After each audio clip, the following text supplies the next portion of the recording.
everyone, and welcome to this tutorial on how to use Mentimeter in instructional settings.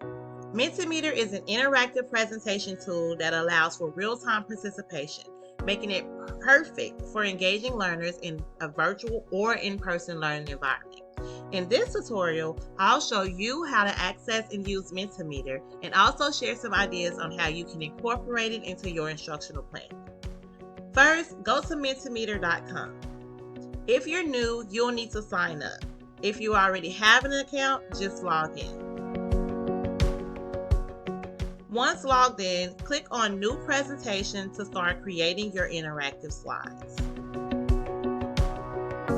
You can choose to create your slides using built-in templates or from scratch. For our first slide, let's add a multiple choice question. Click New Slide and then select Multiple Choice. Type your question and potential answers. For example, what is the capital of France? Don't forget your answer choices. So we can have options like Paris, London, and Houston. Then you'll see on your slide your question and the answer choices. Mentimeter offers various types of questions like word clouds, quizzes, and scales, which are great for different interactive scenarios. To access these different type of questions, you'll just click New Slide and then choose the type of question that you would like to add to your slide. Once you have finished creating your presentation, be sure to give it a name. No need to click on save or anything because this presentation is automatically saving as you make changes to it. But if you would like to share your presentation, you can click the share button or present.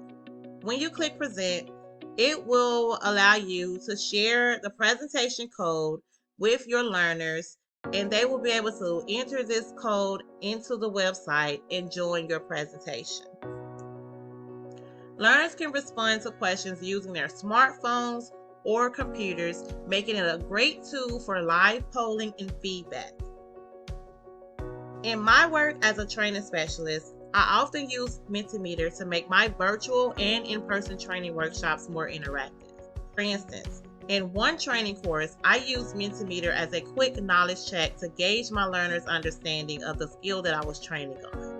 Other instructors can use it for icebreakers, opinion polls, real-time feedback during lectures, or to conduct anonymous surveys.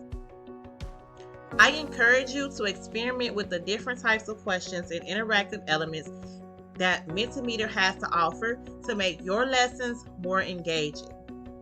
That's all for this tutorial on Mentimeter. I hope you found it useful and are excited to try it out on your own. Thank you for watching.